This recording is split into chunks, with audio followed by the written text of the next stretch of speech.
Financial headlines often suggest the US dollar is on the brink of an immediate catastrophic collapse. If you follow online economic commentary, the algorithm likely feeds you the specific narrative of imminent ruin daily. To counter this threat, marketers frequently pitch a global wealth shield. This strategy typically involves moving assets out of the dollar and into foreign stocks or physical gold to survive the predicted shock. We need to separate the marketing hook from the macro reality. One side of this matrix promises an overnight crash. The other shows a gradual process of de-dollarization paired with standard repeating inflationary cycles. The global financial system is shifting, and the dollar's relative dominance is decreasing. However, history suggests this transition will take decades to play out, rather than happening overnight.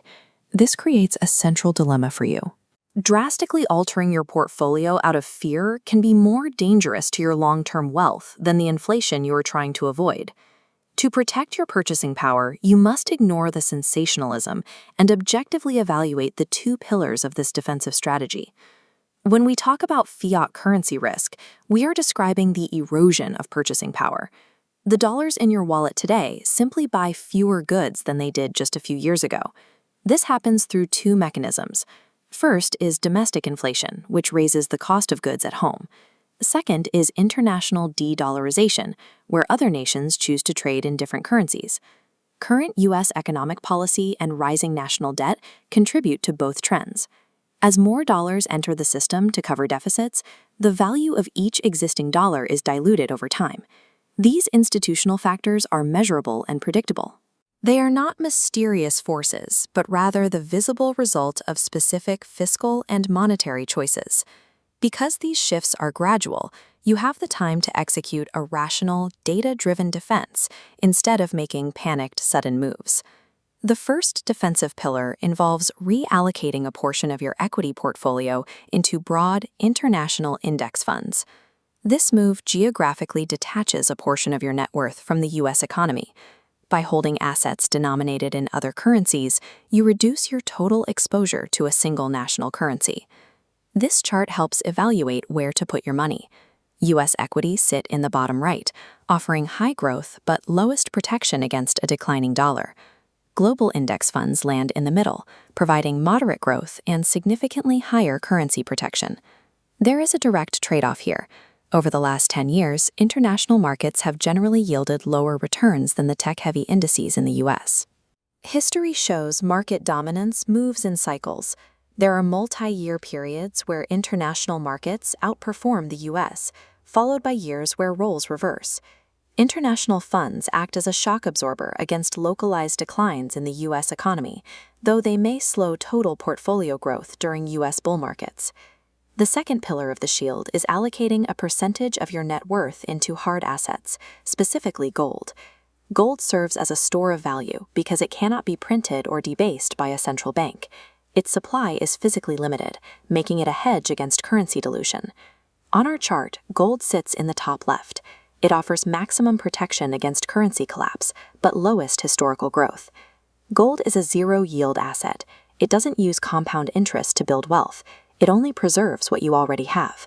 You also face the logistical friction of storage and security when buying physical bars. Gold ETFs offer more liquidity and lower fees, though you give up direct possession of the physical metal. Gold is strictly a financial insurance policy. It protects your purchasing power during extreme events, but it isn't a primary engine for generating wealth. The most common emotional response to death of the dollar headlines is the urge to exit the market entirely and move everything into cash. During periods of high volatility, sitting on a pile of cash provides psychological comfort. It feels safe to be on the sidelines while others are losing money in the markets. This chart reveals the cash trap. While your bank balance stays flat, baseline inflation creates a steep decline in what that money can actually buy over a 10-year period. By attempting to time the shock and hiding in cash, you guarantee the slow, steady financial damage you were trying to prevent. Absolute safety does not exist in finance. Sitting on the sidelines is often the highest risk move an investor can make. The global wealth shield strategy applies foundational portfolio diversification to the specific risks of currency debasement. It is a standard defensive approach, not a secret doomsday tactic. To determine your next step, you must identify your primary vulnerability. Your solution depends on your current holdings and your financial goals.